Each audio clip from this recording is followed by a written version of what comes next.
Good morning, good afternoon, good evening to you all. Um, we just went back an hour this morning, so we're back to 11 hours in between Ireland and Australia.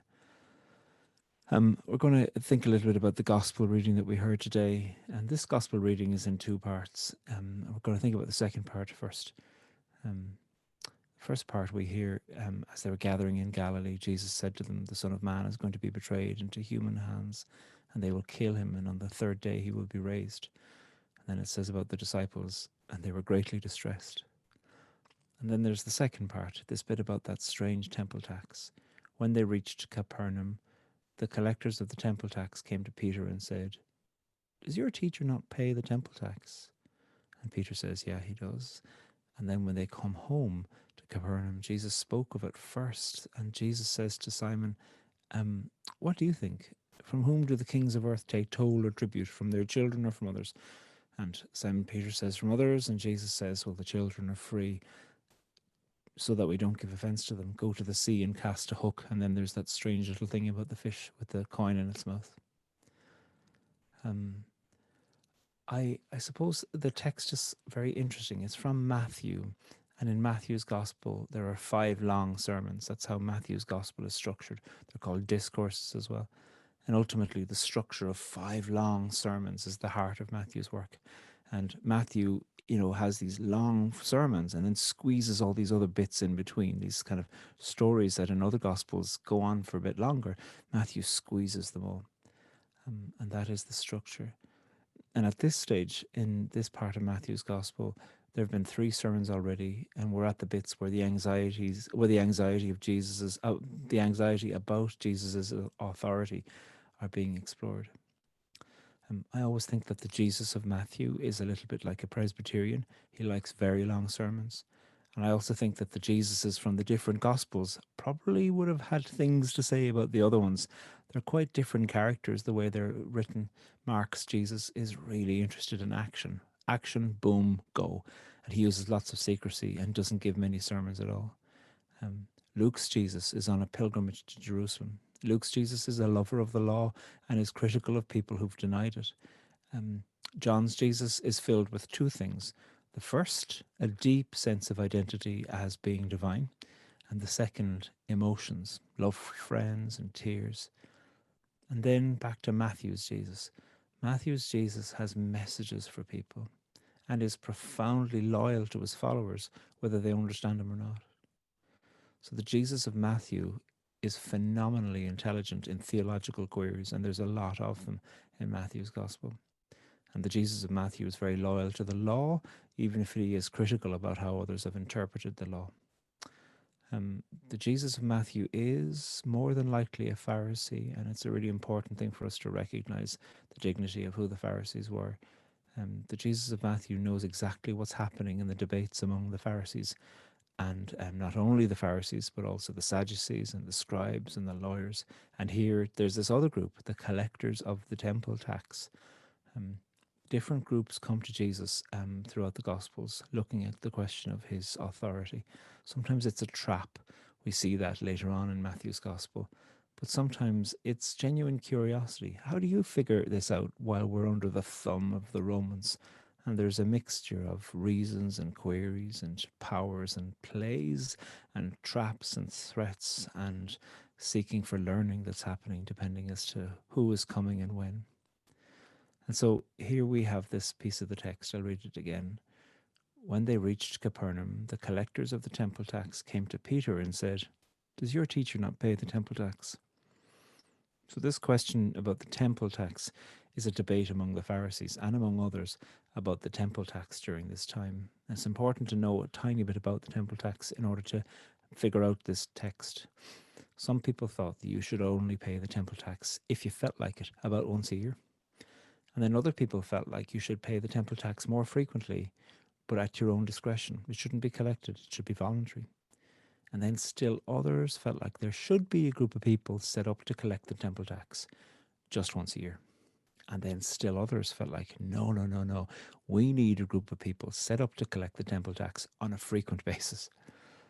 And so, first of all, this sounds like every church or community group that I've ever been part of. There's always going to be people who say, oh, look, here's a good idea. And somebody else go, great, I'll set up a committee to control it. And other people were like, no, I don't want a committee to control it. And other people were like, yes, we need to collect that. I'm going to write down who does this. And other people are going to say, no, no, no, stop restricting me.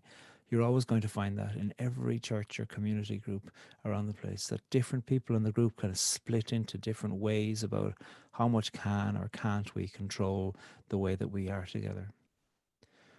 And then there's those who want to test everyone based on their adherence to the scandal of the day. We see this as well, not just about the small things. What do you think about X or Y or Q or W issue? And based on that, they want to make a decision about whether you're in or out. And in this text, we see something really interesting. Jesus comes home. What an interesting thing. It does seem like Jesus had a home in Capernaum, the same home that the roof had been lifted off by the friends of the man who was being lowered into the house. But here's the text. And when he came home, Jesus spoke of it first, the temple tax, asking, what do you think, Simon? From whom do kings of the earth take toll or tribute? From their children or from others? And then Peter says, from others. And Jesus says to him, then the children are free. However, so that we do not give offense to them, go to the sea and cast a hook. Take the first fish that comes up. And when you open its mouth, you'll find a coin. Take that and give it to them for you and me. So it's all a little bit mad. There's an internal debate about the temple tax that's splitting residents of the community.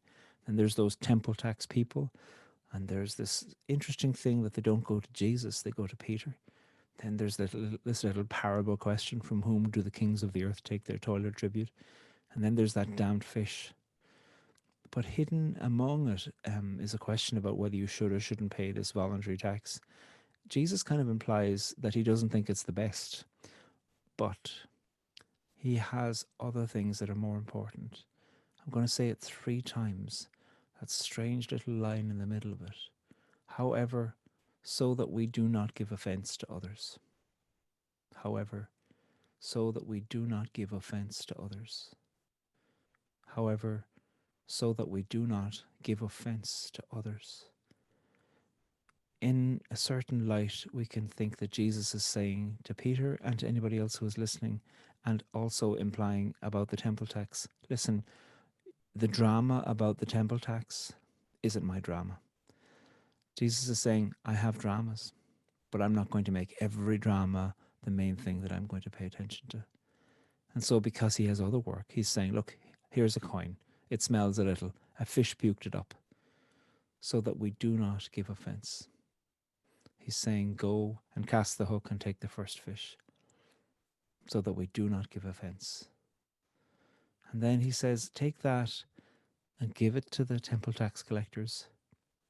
For you and me. I love that line. In a certain sense, this is an instruction to Peter, who can be a very impetuous person. In other gospel texts, we hear that Peter cuts the ear off somebody when the drama is rising. Jesus has a clear-eyed view about what's happening in conflict and drama.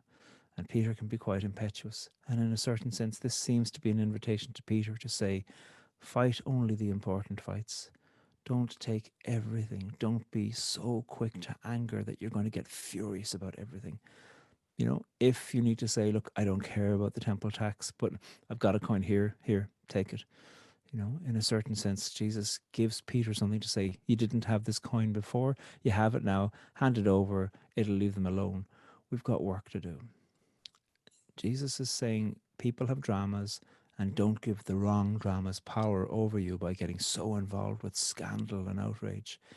Don't be addicted to conflict.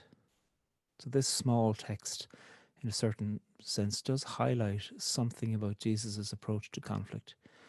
It's really important to notice that Jesus wasn't frightened of conflict. Often he amplified conflict. He did not always turn away from it. Sometimes, though, he did avoid conflict that he wasn't interested in, or conflict that he just thought was boring, because there were conflicts he couldn't avoid. Conflict that showed, like your liturgy earlier on, showed that sometimes people use power to dominate and weaknesses to manipulate, and pursuing our desires at the expense of others. This text from the Gospels, I think, is not an invitation to totally check out of conflict. But it is a call not to let the fruitless conflict ruin you. Saying that there's all kinds of outrages. Sometimes there's outrage for outrage's sake. How can we be a people who pay attention to thinking, is that going to be drama? Is that drama going to be helpful? There are important things, serious injustices in the world. Do I want to get caught up in a small drama that's actually just about keeping people feeling at the centre of the stage? Certain cycles in neighbours and in countries and in churches have repeated cycles of drama and conflict that continue because it continues. We heard this in the first reading as well, in the story from the book of Numbers, the arguments between the Israelites and the Moabites. People are holding things against people between these two peoples for so long they forget who started what, but they know the other side is to blame. There's that strange line when Balaam says to the donkey, "If I had a sword, I'd kill you now." One of the things that this text is showing is that Balaam, who in some ways is being portrayed as somebody who can hear the voice of God, how close aggression and anger is to the surface of him. If I had a sword, I'd kill you now. And then suddenly the sword repeats itself. An angel with a sword.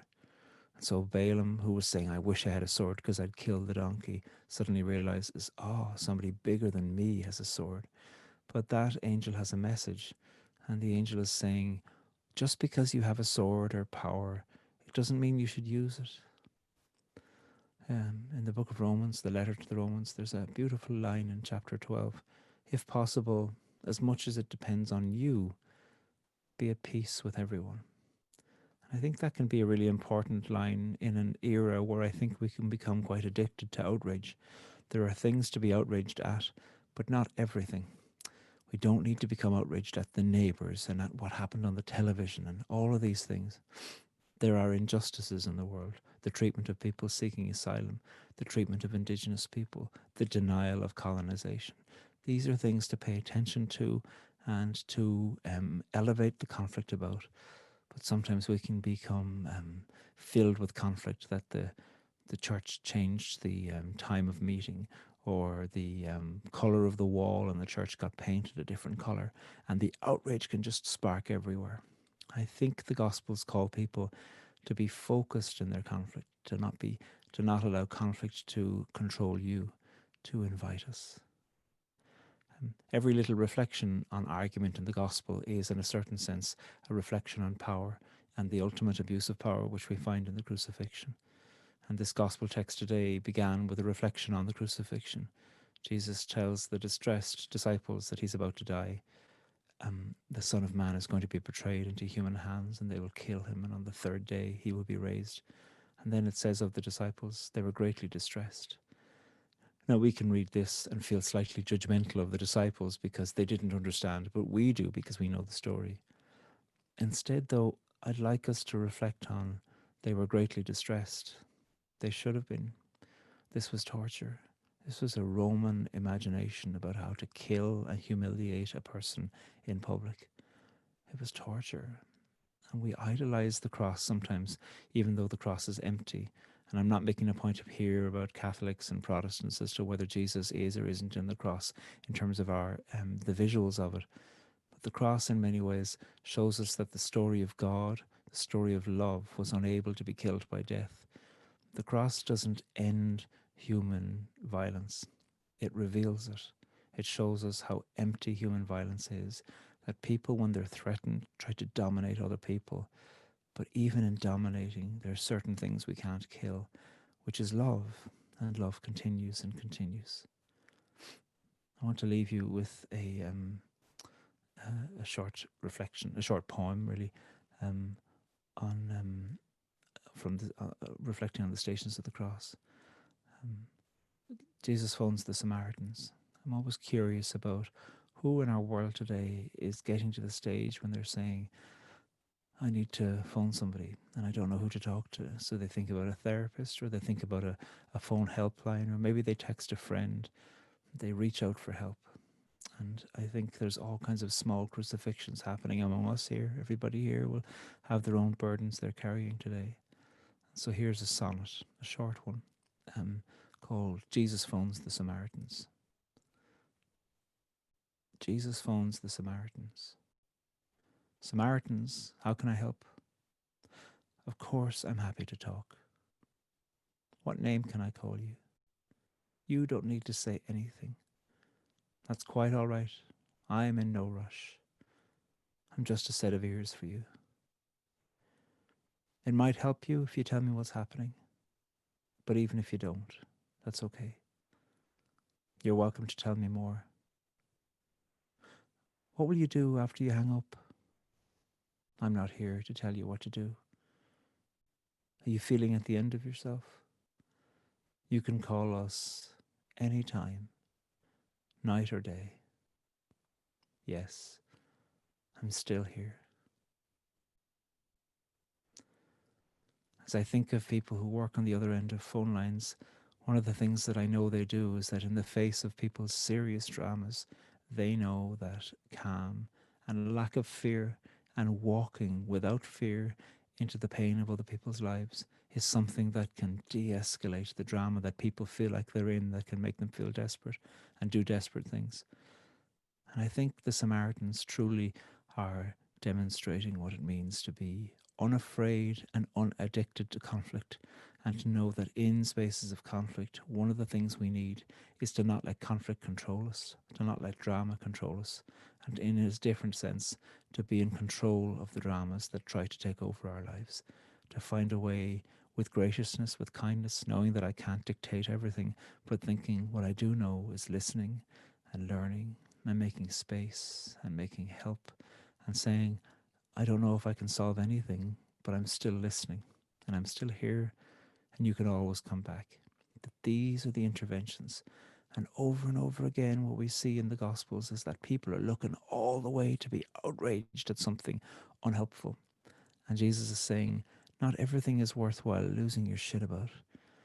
Find ways to pay attention to what's going on, and only get outraged at the things that where you're able to do something. This isn't saying check out and just saying, no, I'm not getting involved in anything at all. This is saying pay attention and know how not to let the outrage control you. I know there's a lot of things politically that we're paying attention to across the world. Mr. Trump demonstrates a lot of outrage and, in a certain sense, creates a stage for himself by keeping himself on that damned stage.